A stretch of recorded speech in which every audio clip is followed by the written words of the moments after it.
Serious fireballs. That's right. 34 of them were in the sky last night, breaking through our atmosphere at an unprecedented rate. Unbelievable. Matter of fact, we always get a few. I mean, 2, 3, maybe 5, but 34 actual fireballs racing through, coming from space into the Earth's atmosphere, and were reported throughout the globe last night. Also, tomorrow, we have another asteroid. Asteroids! They're going to keep coming. Matter of fact, I'm going this afternoon to hear a presentation on the potential asteroid collisions with Earth and what is planet Earth. What are we doing on planet Earth to prepare for an incoming asteroid collision? What are we doing to try to blow the asteroid up or shoot it out of the sky? Now, this is a presentation that's being given this afternoon. I'll take notes on it. My question simply is, they must know we're in the path. Why are they building all these underground cities? They must know we're in the path, and they got to figure out a way to shoot this thing down or blow it up. It's sort of like the movie Armageddon, but in reality, something's going on. And we know that the huge asteroid Apophis is coming. It's 1,200 meters in diameter. This thing's a huge rock. It's coming in the year 2029.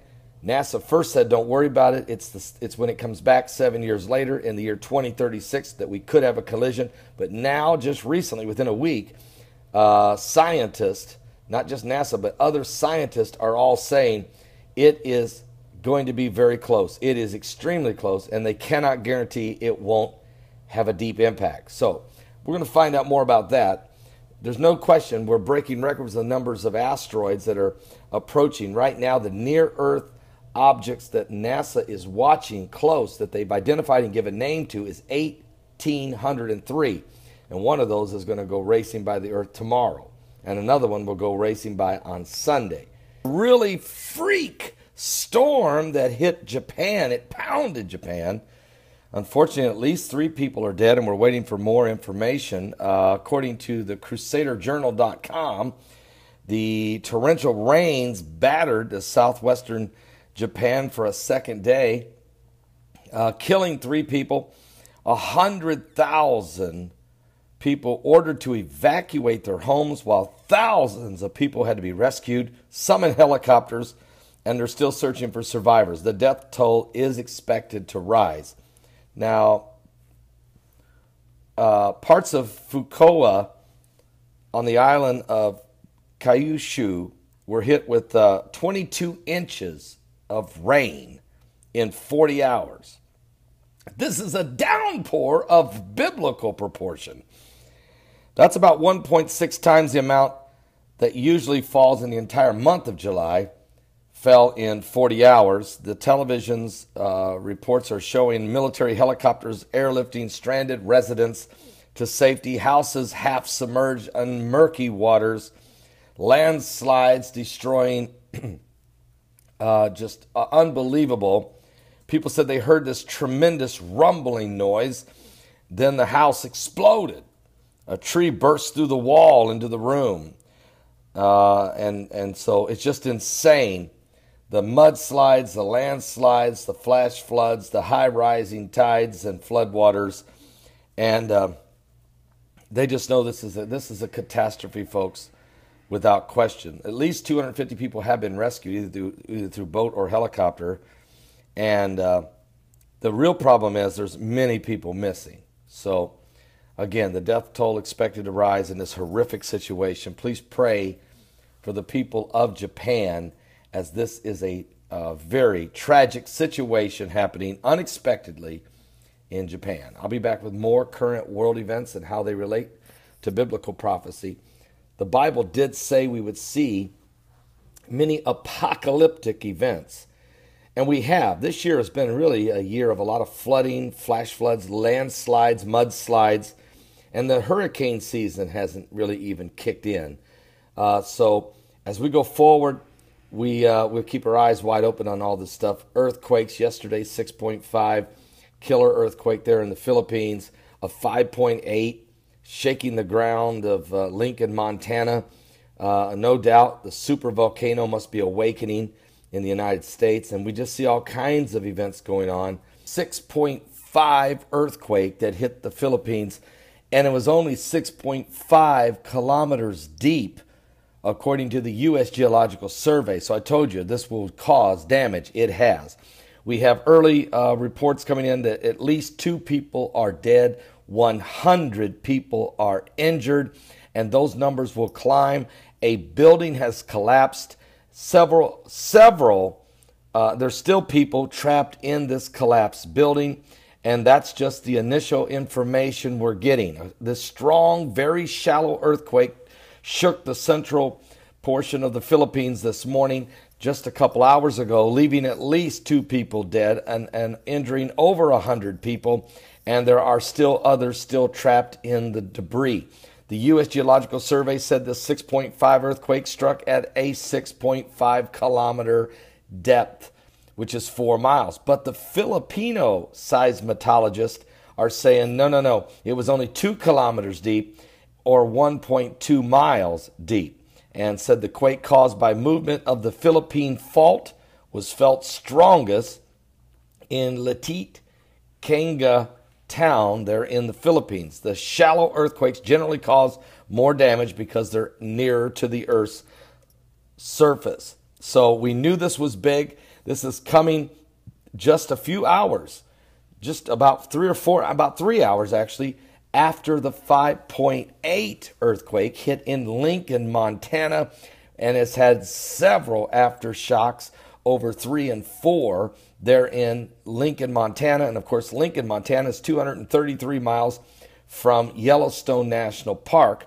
The super volcano's size encompasses Lincoln, Montana. So what we're dealing with here, the fact that Yellowstone, who had a 4.6 earthquake 2 weeks ago and has been followed by over 900 earthquakes in 14 days at Yellowstone, the super volcano is awakening. And this earthquake today in Lincoln, Montana proves that. There's no question we got a problem. That's why NASA's been flying over top of the area with their super ultra infrared telescope that can look down into the depths past the Earth's crust and to study the movement of the molten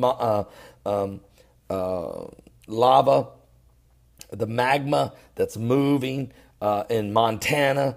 It's all taking place right now. We're watching it very closely. This is a major quake, though, in the Philippines.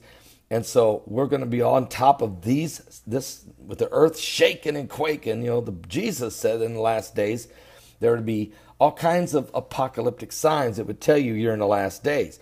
For instance, Jesus said there would be false Christ and false prophets would rise, and they would deceive many, and you'd hear of wars and rumors of wars. He said, see that you be not troubled, for all these things must come to pass. The end is not yet, for nation shall rise against nation, and kingdom against kingdom. And there would be famines, pestilences, earthquakes in diverse places. He said all these are beginning of sorrows. Now, I did a television show, actually a 2-part show that aired called The 7 Prophetic Earthquakes. It's on my YouTube channel. If you want to Google it and text it, you can search it and find it and watch it. But in which I share with you the 7 quakes that took place during 7 very prophetic times in our history, when major earthquakes hit when God was doing major things. And so anytime you see this kind of activity going on, you got to start asking yourself, what is the Lord trying to say? Jesus said it'd be one of the end time signs, and we're seeing it. Look, there was a major earth-shaking quake when Moses received the 10 Commandments on Mount Sinai. There was a major quake when Jericho came tumbling down for Joshua. There was a major earthquake when Christ died on the cross, and another major earthquake when he rose from the dead. There will be an unbelievable earthquake that will kill as many as 7,000 people when the 2 witnesses have died, and when they raise from the dead. There will be an earthquake that will literally shake Jerusalem and will kill 7,000. And that same quake is mentioned by the prophet Zechariah in the 14th chapter of Zechariah when he says it will split the Mount of Olives in half. Now, we've done research. There is a small fault line that runs right through the Mount of Olives, right into the Temple Mount. So you can look for this to take place. It's Zechariah 14's earthquake. Prophetic earthquake will also be the earthquake of Revelation 11 when the two witnesses raised from the dead and the Lord comes and sets his foot on the Mount of Olives. This is in your Bible, so it's very important. That earthquake has not happened.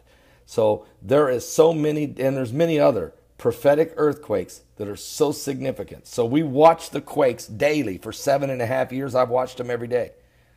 And we got a good handle on what's going on, including, do you guys remember, I covered the 188-day earthquake cycle, that every 188th day there was a major earthquake of over 7.0. It included the 8.2 earthquake in Concepcion, Chile. It then was there was this major quake that hit Christchurch, New Zealand, 7.4, killed about 146 people. And then we had the 9.0 earthquake that killed thousands, 26,000 after a massive tsunami in Fukushima, Japan. Those all hit on boom, this one, Chile, 188 days later, Christchurch, New Zealand, 188 days later, Japan, and then it went on 188 days later, Fiji, and then went right on. 7 consecutive times. So earthquakes, prophetic signs. Now we're looking at these earthquakes that are happening, shaking things up. We got to really we're going to be all over this today. So don't you dare miss today's live broadcast. Starts at 12 noon Eastern. That's 12 noon Eastern at my website at www.paulbegleyprophecy.com. I'll see you this afternoon. Are you serious?